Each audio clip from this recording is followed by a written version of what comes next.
News of the day. Mr. Zimmerman, have you made a decision as to whether or not you want to testify in this case? With values that never die. There are certainly a lot of controversies or scandals brewing right now when it comes to the Obama administration. This is American Heartland with Dr. Grace. Dealing with the federal government is not always high-tech, and it's not always user-friendly. The stories that matter. This is a massive escalation in the tension here in Egypt. The issues that count. I don't know why the media tries to make this into a sensation. We have never hidden the fact that we supply Syria with weapons. This is American Heartland with Dr. Grace. He's got the red, white, blue flying high on a farm. Semper Fi tattooed on his left arm. Spend a little more. Welcome to American Heartland. This is Dr. Grace, the editor of Politics and Culture at worldtribune.com. Thank you very much for joining us once a week as we do our best to uphold values that are never, ever, ever going to die. This show is growing by the day, I hear. We're getting a bigger and bigger audience, and we want to hear from you. Please take the time to send me an email, send me your comments, send me your questions, send me your concerns. You can send that email to valuesthatneverdie@hotmail.com. valuesthatneverdie@hotmail.com. We read your emails and I respond at the end of every show. Also, this show is put up on YouTube, so if you want to browse our archives, you can do so. Go to YouTube.com/Grace Photo and you will find all of the American Heartland archives going back from the very beginning of this show, or simply if you missed an episode because you were just not near a radio or next to your computer on Saturday afternoons and you want to hear what we said and what happened on this show, go to YouTube and take a listen so you won't miss a single minute of this broadcast. Well, you know what? We are coming off of a big election victory here where the Republicans had such massive gains, winning over the Senate, expanding their majority in the House, taking over governorships that they previously didn't have. Euphoria, euphoria, euphoria. That was the theme of last week. And this week, guess what, guys? I'm sorry. We're back in some pretty bad news. What's the bad news? Well, I am amazed that the mainstream media and the media at large hasn't reported on this much, much more extensively. There is bad news coming right out of the Middle East once again, and that is that ISIS has now forged an alliance with an Al-Qaeda affiliate in Syria called the Nusra Front. They were previously fighting each other. They were battling each other, trying to oust the leader there in Syria, Mr. Assad. They were trying to oust him. And suddenly they realized, you know what? The United States is raining hellfire upon us with their airstrikes, and we are going to face great challenges ahead if we don't do something about it. So they convened a meeting and they decided to form a partnership. So in simple language, Al-Qaeda and ISIS have now formed an alliance against the United States. And what is their objective? Well, their first objective is they're going to try to squash any of the so-called moderate forces on the ground in Syria that Obama said were going to be key to this strategy to achieve some kind of stability in the Middle East. Remember, when he unveiled his strategy, he said that the key element, the forces on the ground we were going to use are these so-called moderates in Syria. They were going to be trained, and this was going to take between 1 to 5 years. And ultimately, these forces, they were going to beat ISIS and Al-Qaeda and Assad, all of them all together. A complete fantasy, which is what we said at the beginning. We said this is a useless, pathetic strategy that will never work. And guess who's beating the United States to the punch? It's Al-Qaeda and ISIS. By working together, their first goal is going to be to completely eradicate any of the so-called moderates in Syria. And you know what their other goal is going to be? It's going to be to go after the Kurds. So together, they're going to fight the Kurds. And essentially, their vision is, let us make sure that America does not have any local forces on the ground that they can use. So by trying to eliminate the so-called moderates in Syria, by going after the Kurds, who else is left so-called on the ground that we can rely on? The Iraqi army. Yes, that very Iraqi army that dropped their guns and ran when ISIS came pouring forward. I hate to say it. No, actually, I love to say it. I called it right from the very beginning. At the very beginning, I said, eventually America is going to have to put boots on the ground, and the only boots on the ground that can do this are American boots on the ground. The President of the United States didn't want to say that, right? And why did he not want to say it? Because his entire peacenik strategy had been blown up. It was up in smoke, and he was facing a midterm election, which was going to give him big defeat. And all the more so had he been obliged to come forward to the American people and say, sorry, folks, I bungled it. We got to put American boots back in the ground. So what has the president done? Mission creep. He knew all along what I was saying. Anybody that has studied this situation carefully knows that.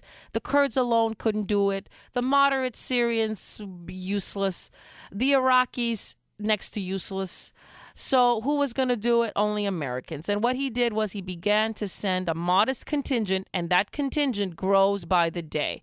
He recently announced another 1,500 troops are going to be put on the ground there, American non-combatant troops. That's just another bunch of hogwash to try to disguise the fact that we are slipping and sliding back into a campaign with American boots on the ground. And this is the key point. Remember, I've been saying this on this show. These people that we are fighting, our enemies, are ruthless, fierce, and determined.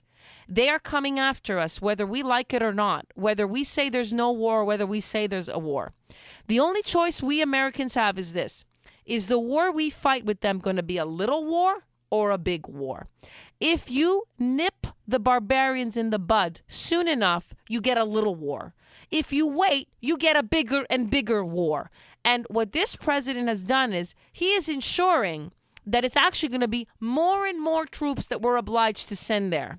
He is waiting too long. Look at the fruits of this incompetence. By waiting even longer, two enemies are now forging an alliance. So now we're not only fighting ISIS, but also Al-Qaeda. As remember, before they were fighting each other. That was to our advantage. Now, unified, that is to our disadvantage. And again, the bungler-in-chief, the nincompoop, never fails to get the strategy dead wrong.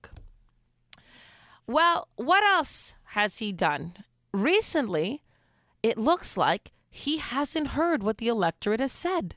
The electorate spoke loudly and clearly. We don't want you to go down this path of lawless executive action. And in light of a colossal defeat, a shellacking, even if he didn't use the words in his own press conference, he didn't come forward and say, you know what, I think I'm going to be more mindful of what the voters are saying. I think I'm going to pull back a little bit and try to salvage the last 2 years of my presidency. He instead is retrenching. And there's a debate within the White House. What's the debate? The debate is not when to launch an executive amnesty not if to launch an executive amnesty for illegals, but the question they're debating is when to do it. Should they wait until after Congress has settled on all the appropriations bills that are pending and all the financial stuff has gotten out of the way? Or should they do it sooner? That's what the advisors are debating. But they're not debating the essential question, that they shouldn't do it at all. They shouldn't go down this road at all, that it is far too divisive. So the president, it looks like, is not heeding the warning signs that are coming forward by this colossal, disastrous election for him. And he is retrenching in his determination to give illegals in this country more power. By the way, have you noticed that even the right-wing media is using the language that the left wants us to use? The left has been trying to tell us We should not use the phrase illegal immigrants or illegal aliens, even though that is accurate. But we should use a phrase like an undocumented worker. I always thought that's a typical left-wing tactic. First, you change the language, and then you change the policy. Changing the language softens up the people to change the policy, even when the policy is dead wrong. And I've noticed that even on Fox News, you have some right-wing commentators adopting that language, and they don't realize that they're big fools for doing so. Stick to the right terms. That's the way that you can defend your policy, our policy, our right policy. Stick to the term an illegal immigrant, because that is what they are. They're not just quote-unquote undocumented workers. They're illegal immigrants or illegal aliens according to the laws that exist on the books in the United States of America. Well, the president has vowed that he's going to go forward with this. And now the question is, what are the Republicans going to do? Listen to Boehner giving us his vision of how we're going to stop the president from imposing this executive amnesty. Roll it. Speaker Boehner, there's talk among some in your conference that any bill to fund the government must have language in it that would prohibit the president from moving an executive order pertaining to immigration. Do you support that language? You know, the president's threatening to take unilateral action on immigration. Even though in the past he's made clear he didn't believe he had the constitutional responsibility or authority to do that. And I'll just say this. We're going to fight the president tooth and nail if he continues down this path. This is the wrong way to govern. This is exactly what the American people said on Election Day they didn't want. And so all the options are on the table. We're having discussions with our members, and there are no decisions been made as to how we will fight this if people. But the government funding bill could have that strict language. You're leaving that option open. All options are on the table. We're going to have conversations with our members, and when we have a decision, we'll let you know. You said before the government shutdown should be off the table. The government shutdown is not good for the party or the country. Our goal Why not here, take it off the table now? Our goal here is to stop the president from violating his own oath of office and violating the Constitution. It's not to shut down the government. Do you believe there is a mechanism by which you can stop him? We're looking at all options. They're on the table. Our goal here is to stop the president from doing this. Do you think you can, though? Well, we'll find out. Other than the power of the purse, what other options are you looking at? Well, you know, every administration needs this and needs that, needs all kinds of things. And, you know, if he wants to go off on his own, there are things that he's just not going to get. You know, I don't know about you, but coming off of this huge election victory, you would think that the Speaker of the House would be much more muscular in fielding these questions. Why doesn't he simply say something like this? Why does he have to be so evasive about all options, blah, blah, blah, are on the table?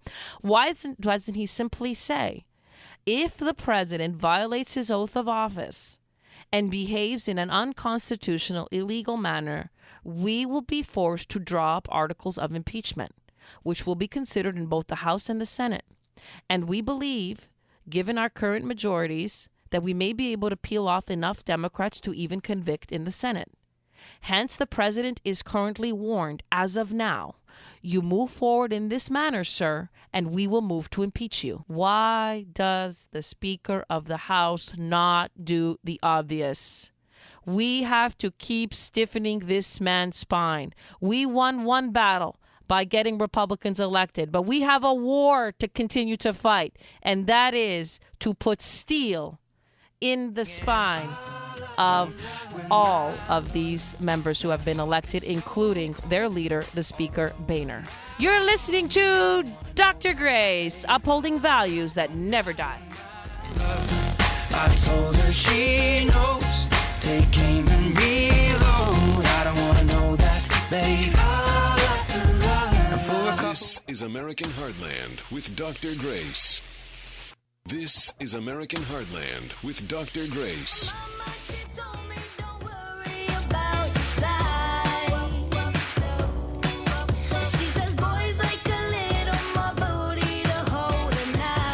Welcome! You're listening to Dr. Grace. I love that song.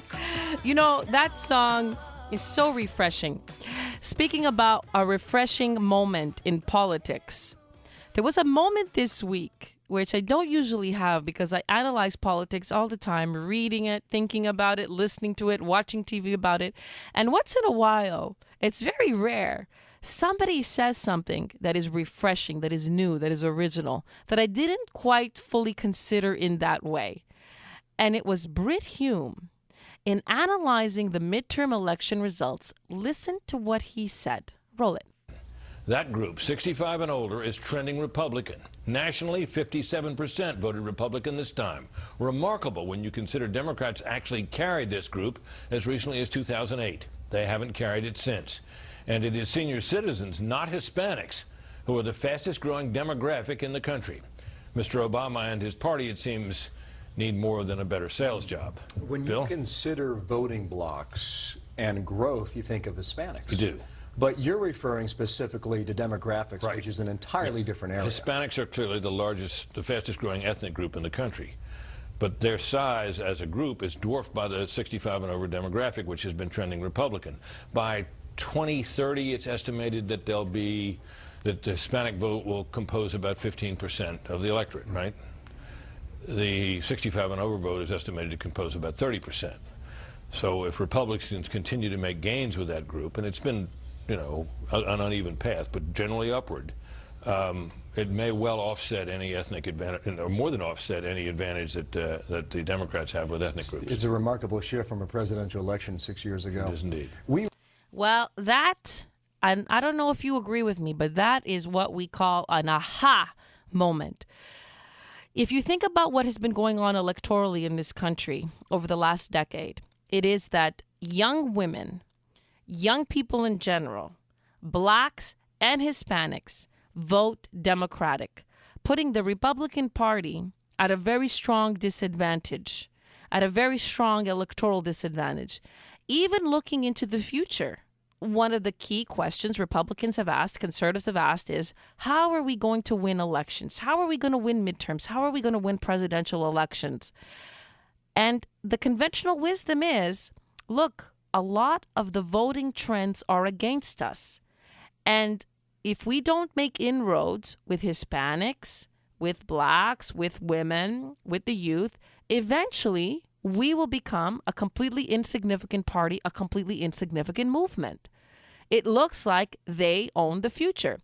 And to some extent, that conventional wisdom is dead right. In fact, that's why I founded in 2005, long before anybody was talking about this, I founded the Edmund Burke Institute, whose mission is just that.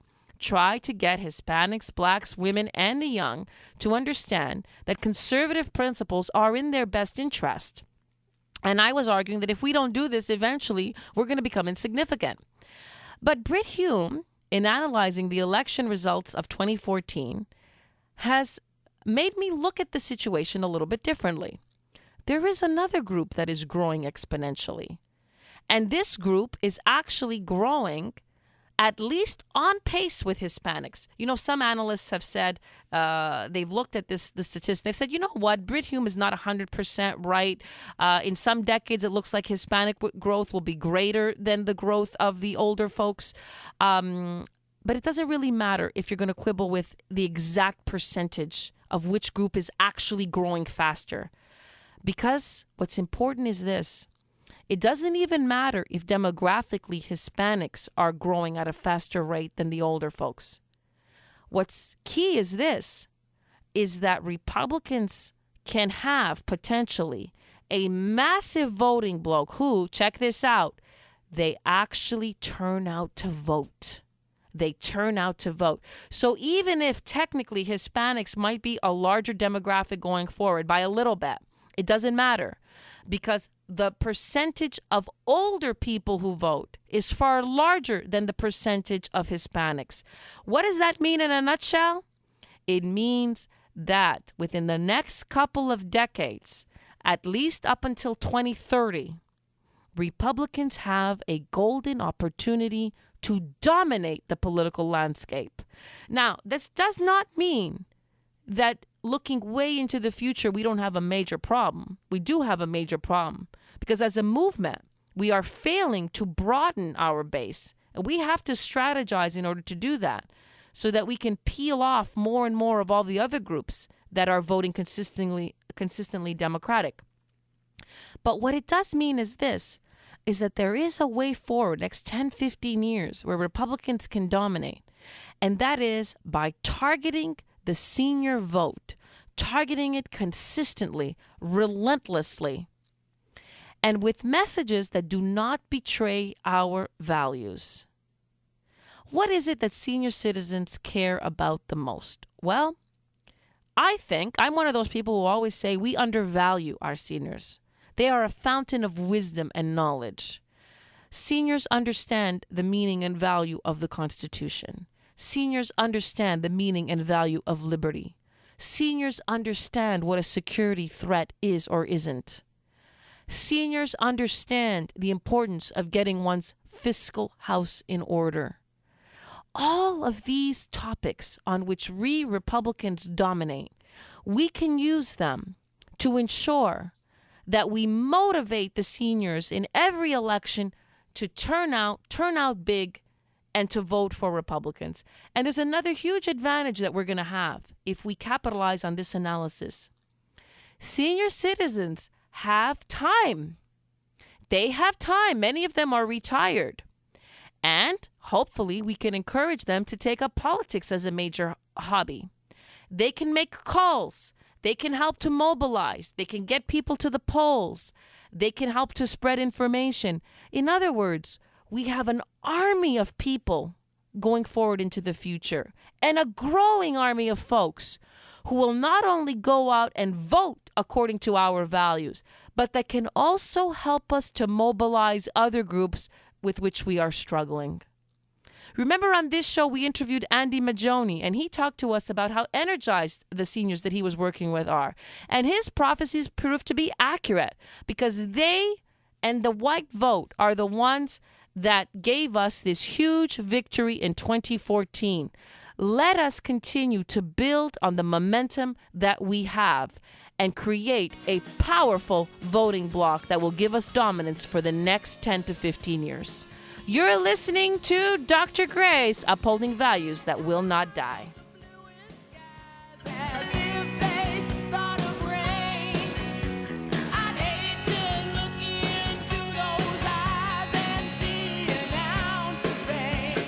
The stories that matter, the issues that count. This is American Heartland with Dr. Grace.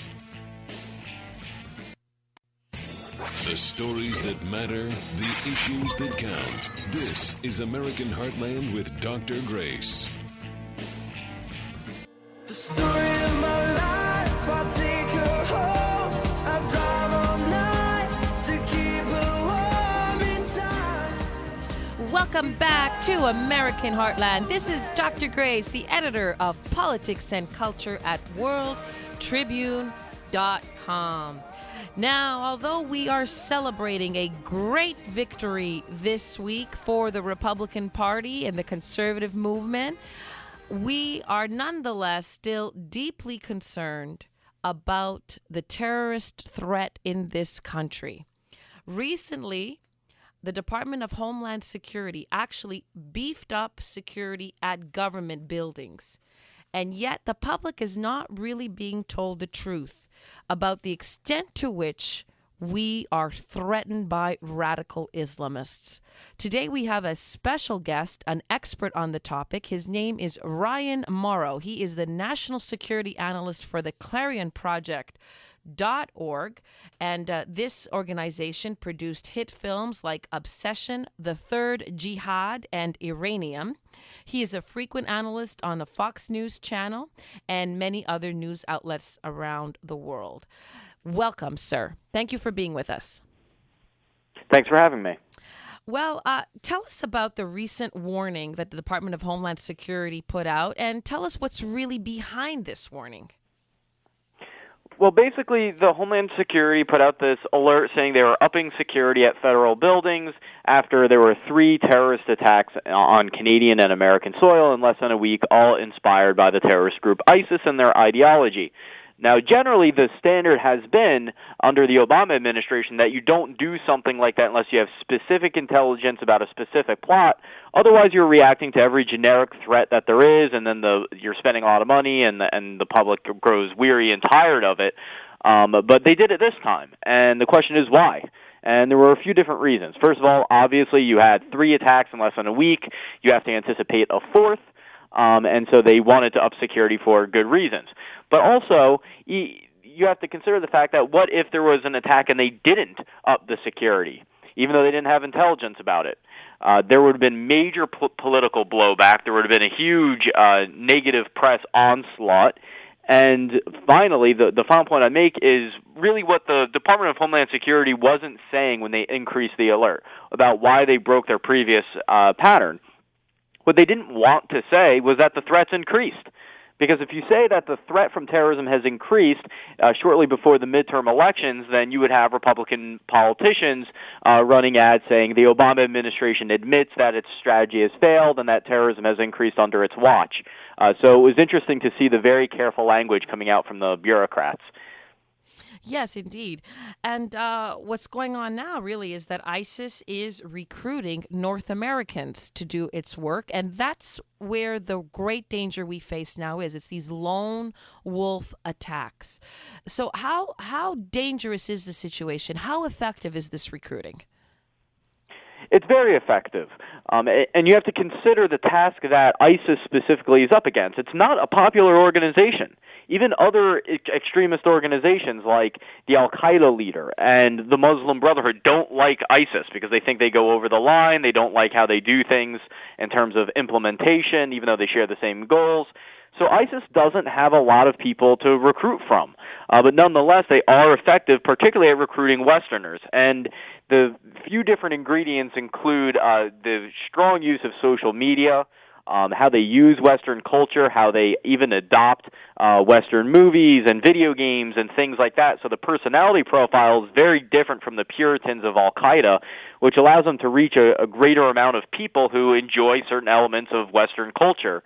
But I think the most important ingredient, really, when it comes down to it, is success. Because those that are radically inclined in the Muslim world view success as blessing and approval from Allah. So if they previously disagreed with the ISIS ideology and interpretation of their faith, they're willing to discard that when they see success because they say, okay, well, that's essentially Allah saying that their interpretation is correct. Right. Now, let me ask a question that might come across as totally ignorant. You need to enlighten me on this. They're using this social media more effectively than ever before. Explain exactly what they're doing that's different than previous tactics. And also, why is it that we just can't shut this down? Well, Twitter and YouTube is shutting it down. They take down ISIS videos. Even when I post nonviolent ISIS videos, it was taken down. So there is action being taken, but at the same time, they're still able to distribute this material, so the only people you're stopping from getting it are people that don't like ISIS, are those that are trying to be educated. So you can't stop it, and we have to just accept that. But secondly, as for why they're being so successful, I think it comes down to style. Yes, they have a very good quality. They even put out like a 1-hour documentary that was very well made about the group. So quality is a factor, but I think it's more about the style. You would never imagine Osama bin Laden talking about a good-looking actress in derogatory terms, making jokes online, talking about how much he loves the Call of Duty video game, or mourning the death of Robin Williams. But that's what ISIS supporters do online constantly.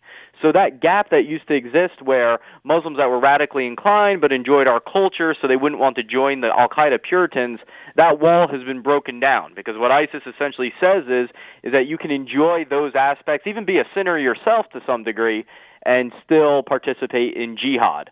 So they've been able to reach the next generation through Western culture. So that's made them very effective, and they've also done a lot of innovative things. I think the best example is when they had their supporters download this Android app that would allow ISIS to update their Twitter accounts.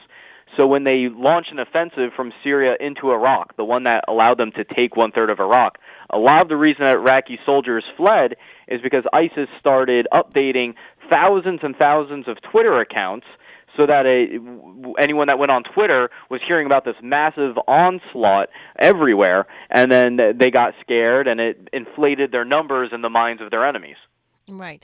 Now, is there a conflict within their ranks between the Islamists who want to retain the more puritanical vision of what they should be doing and this new generation that is using social media so effectively? Is there a tug there, or has the old guard capitulated that, hey, this is the effective way, this is the way we should go forward to propagandize the youth in the Western world?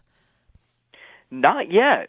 You would think that tug of war would begin, and if it's happening behind the scenes where there's no public evidence of it, but I'm not seeing any arguments happening on Twitter, and they argue with each other quite often. But I'm not seeing arguments about how they cite Western culture. They seem to have really reconciled that. But then in spots that ISIS has taken over, they've done things like ban music and really pervert the education system. So on the one hand, in terms of recruiting, there's ISIS guys with rap videos out there, but then they take over a part of Syria and then they ban music. So I think eventually there's going to be that tug of war at some point, but right now everyone has their eyes on the prize, which is taking over territory. But if that were to ever be suspended, if they were to ever say, okay, we've captured what we need to for now, let's focus internally, I think that you would see a robust debate and division within the ranks. Right, right. Well, I have to say that's very interesting that they're actually using Western culture to their advantage, but with the ultimate goal of banning Western culture, both as you say. Now tell us, what kind of a person would be drawn to this? What kind of a person becomes a jihadist just based on what they're seeing on the internet? Well, obviously they're youthful. But in the specific case of ISIS, I see a lot of gangsters on there, a lot of people that want to be tough and they want to be rappers, and then also a lot of nerds, people that love video games and computers and hang out on it all the time. Usually they're egomaniacs. They're very cocky. They want glory. And so that's the personality feature of ISIS in particular. But as for violent jihadists like Al-Qaeda and that greater pool, what we're finding in study after study is that they are not poorly educated, they are not unemployed, they are not mentally unstable. They come from the higher echelons of society, actually. So it's not an act of desperation. I've only heard of a few cases of a homeless guy joining them, like the one in Canada that carried out an attack. So those normal things that we in America attribute to murderous rampages and crime, essentially viewing it as craziness or desperation, is not what's driving recruits to the jihad. It is generally people that are well off, and the most important ingredient, obviously, is just that they get radicalized. They adopt this belief system that their faith is a form of governance, that they hate America, and the only guaranteed way to get into paradise is to die in battle. Right. And generally, if we look at the profile, would they be people that are already Muslims, or they are simply just disaffected, they don't like Western society, and they convert to the Muslim faith in this radical manner? What are you seeing as a profile? Are they generally already Muslims? Generally, I would say a far higher percentage of ISIS and Al-Qaeda members are recent converts. So they are people that converted, and then within a year or two, they're radicalized. In some cases, they get radicalized over the period of just a few months. And the reason that happens is because they just got introduced to the faith. They haven't experienced the diversity in thought and the debate, and it's largely a social activity. The reason they convert is because they come in contact with someone who they like, in some cases think they fell in love with, or just someone that they admire, or a friend that embraces them, give them a sense of belonging, and then they shape their interpretation of the faith and of the world and how their faith relates to politics.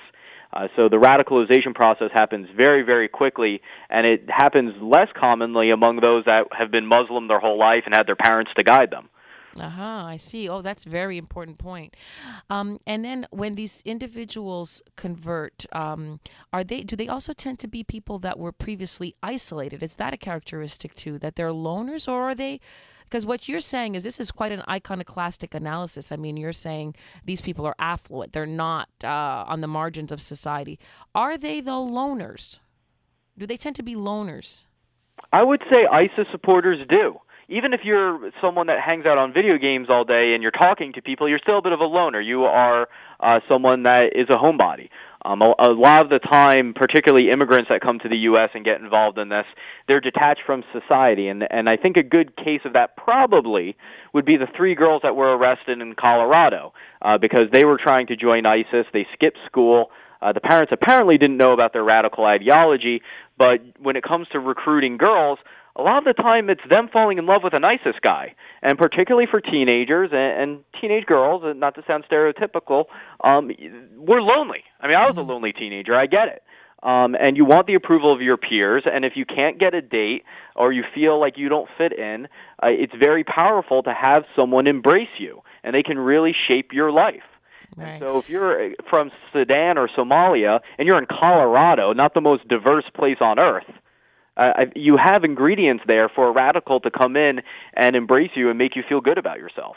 Right. Now, what evidence are you seeing about those who want to uphold a non-radical view of the Muslim faith? They want to promote, a peaceful Muslim faith.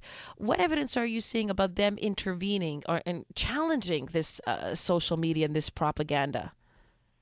There are different elements of extremism, and that's the problem that we face, is that you can have forces that despise ISIS and are even completely nonviolent, but then share their goals and spread anti-American propaganda. So at what point are you a part of the moderate solution, and what point are you part of the problem?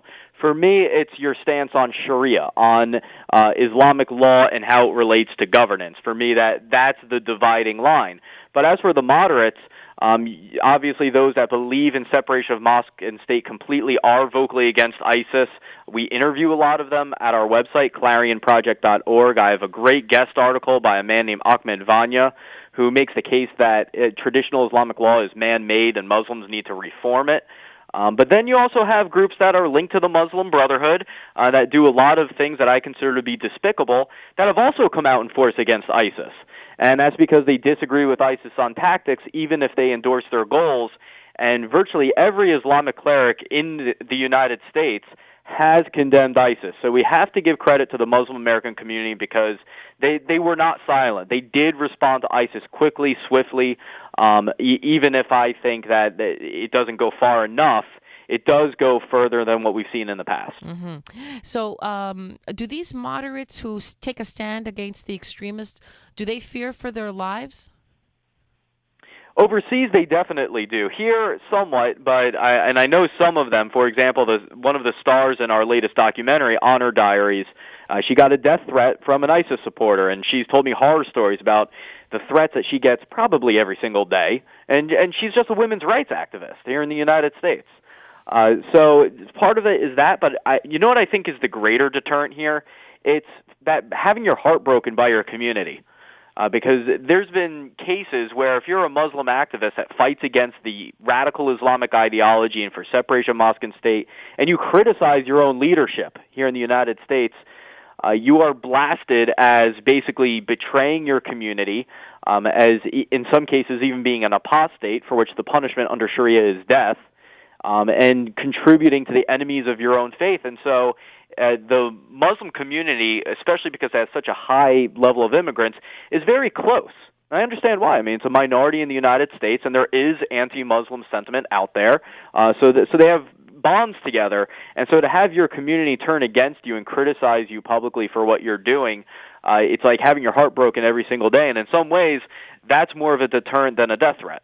I see. Now tell the audience this. One last question here. And by the way, we love having you. We're going to call upon you regularly because the information that you're providing is truly outstanding.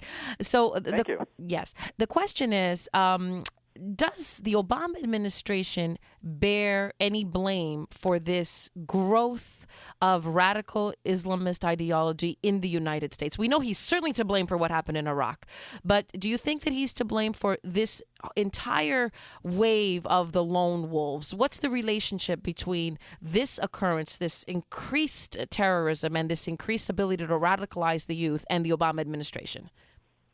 First of all, your questions have been fantastic throughout this interview because they're very intellectual and they're talking about personality profiles and it's going beyond the talking points. So thank you for that. But secondly, as for the Obama administration's role, on the one hand, they've done a great job of smashing Al-Qaeda with drones, special operations, black ops, and things like that. So they deserve credit for hurting Al-Qaeda and those type of groups from an operational standpoint.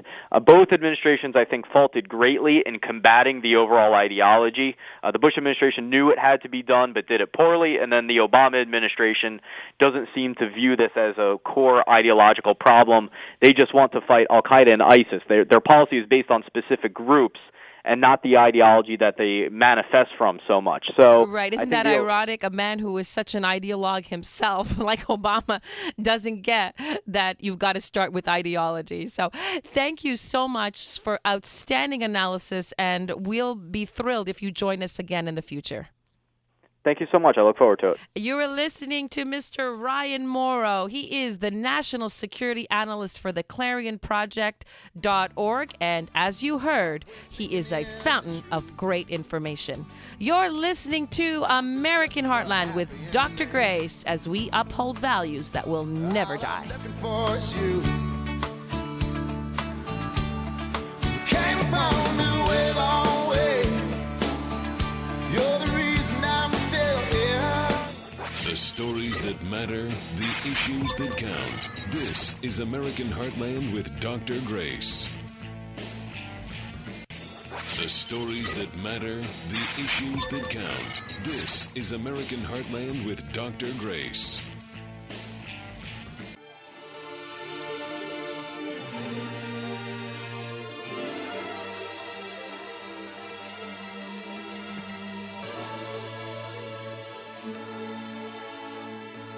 Shut up, just shut up, shut up. You know what time of the broadcast it is. It's time to look around and choose our candidate of the week. The one that we all collectively want to say, just shut up.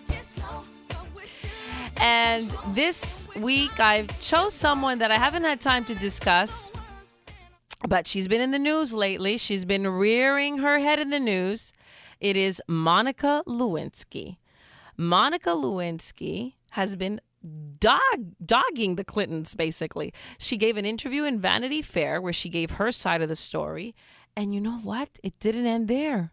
Now she's giving speeches. And she is on a crusade. What lesson has this woman learned from her affair with the President of the United States that made her name synonymous with bad behavior? What lesson did she learn from all of this? She learned that she should keep bringing attention to this bad behavior. That's really why I want to tell her to shut up. She's now presenting herself as a victim, the victim of cyberbullying. She's out there telling the youth that because of her affair with the president, her reputation was completely destroyed. And not mainly because it was her actions that led to the destruction of her reputation, but because the internet picked up the story. And she was one of the first people who were the victim of cyberbullying. And now she's going to devote her life. It's a crusade to end cyberbullying. Listen to Monica Lewinsky tell us this pitiful tale. So allow me to briefly recap my story. 16 years ago, fresh out of college, a 22-year-old intern in the White House, and more than averagely romantic, I fell in love with my boss in a 22-year-old sort of way. It happens. But my boss was the President of the United States. That probably happens less often. Now, I deeply regret it for many reasons, not the least of which is because people were hurt, and that's never okay.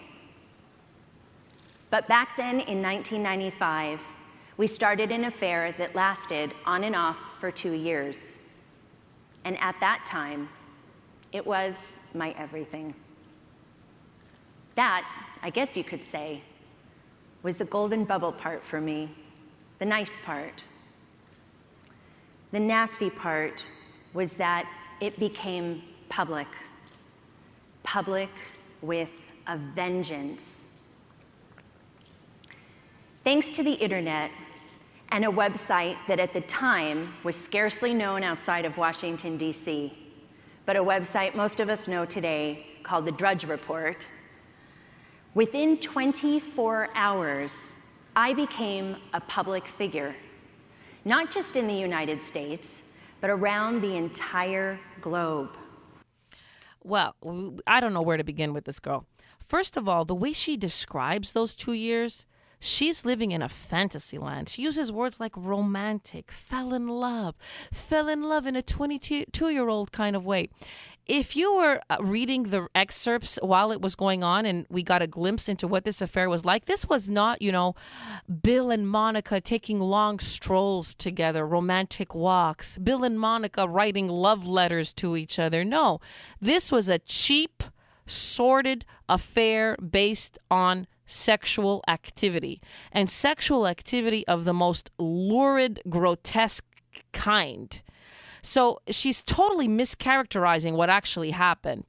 And you would think from the perspective of a more mature woman, she would look back and not describe that as, that was the nice part, the bubble part.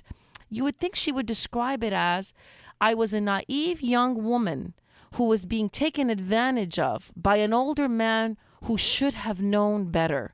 She doesn't grasp, even to this day, how she was brutalized by Bill Clinton, even though she was consenting to that. She still doesn't get it.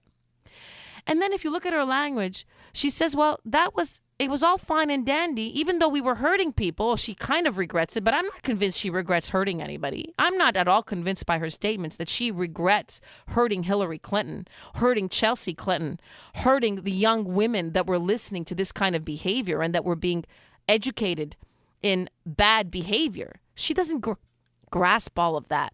I don't sense real regret there. But what she says then is, the bad part is when it became public and when Drudge picked it up. And the internet was the problem. This is moronic. She would have become known around the world even if the internet didn't exist, even if the Drudge Report never linked to this story. It would have been published in all the newspapers around the world because it was a scandal affecting the President of the United States. And it wasn't just an affair, it was an affair of which we had detailed, lurid information. That information would have gone around the world regardless of the existence of the internet.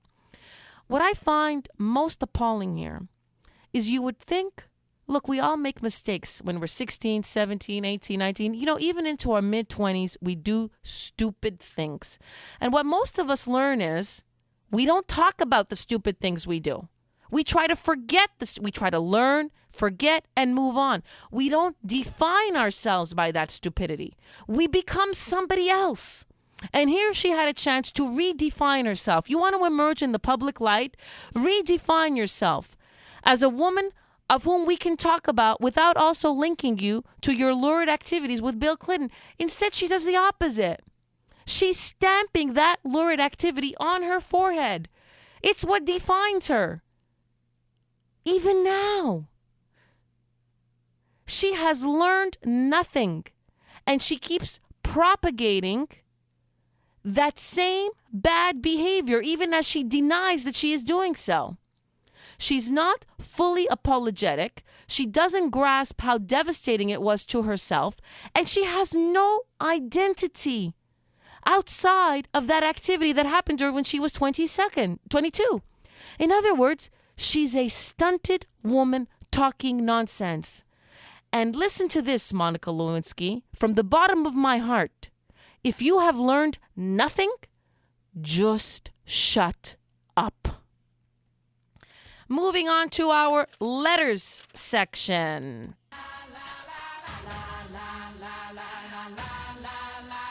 We've got Tina from Raleigh, North Carolina.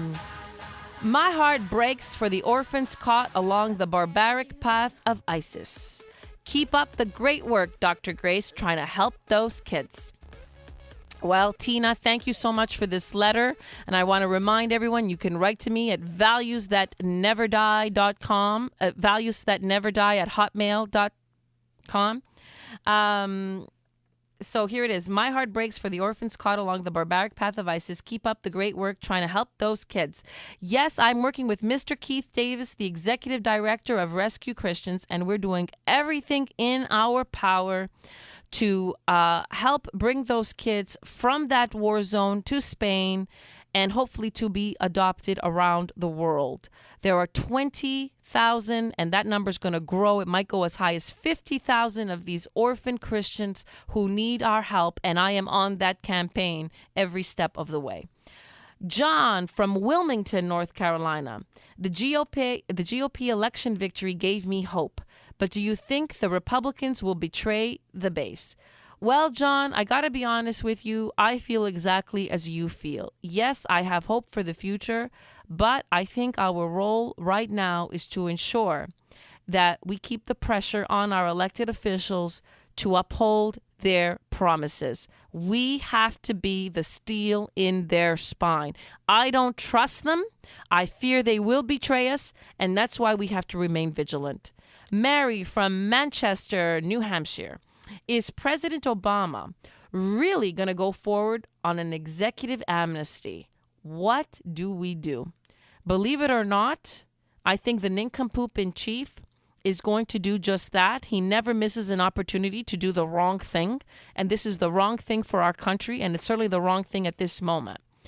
And we must threaten to impeach him. And if he goes forward, we have the legal grounds to impeach him, and we should do so. And remember this executive amnesty against illegals will also splinter his own support group because blacks do not like it and do not want it. His bet is that if we try to impeach, the blacks will rally to him. But if we're impeaching on a move to legalize illegals, which are contrary to black interests, he may be in for a very rude awakening. Jonathan from Charleston, South Carolina. Loved your segment on marriage. This Hollywood drumbeat against marriage is why cohabitation is now skyrocketing. Well, Jonathan, thank you. He was referring to my segment last week when I discussed the movie called with Ben Affleck called Gone Girl.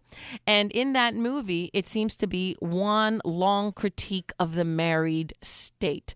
Remember in the 50s, we used to celebrate marriage and depict it as the source and the fountain of happiness.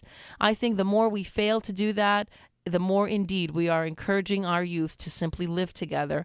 And that too is full of dangers and pitfalls of which the youth is not properly being taught. Philip from Greensboro, North Carolina. Kay Hagan deserved her defeat. She earned it. You got that right, Philip.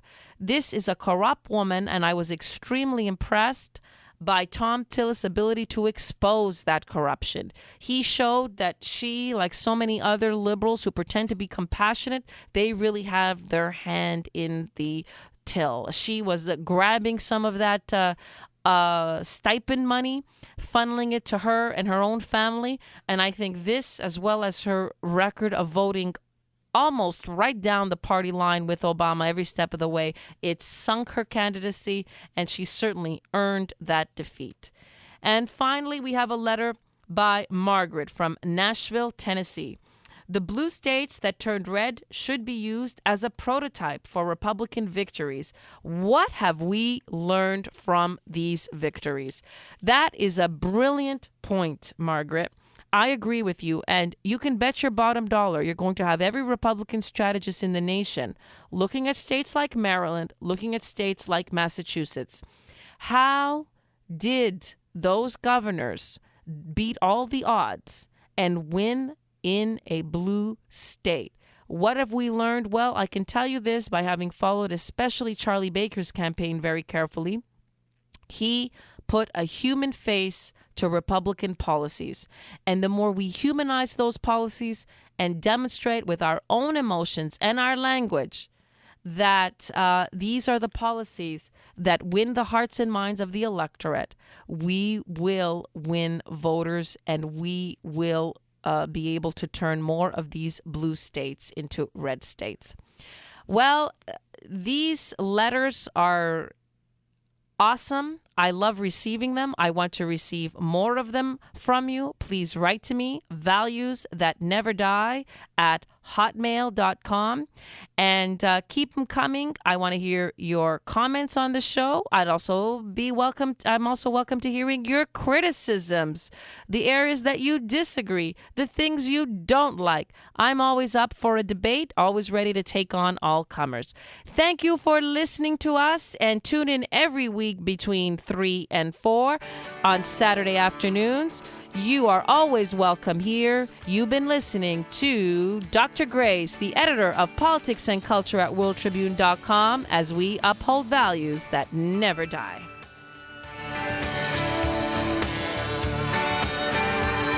Well, if you ask me where I come from,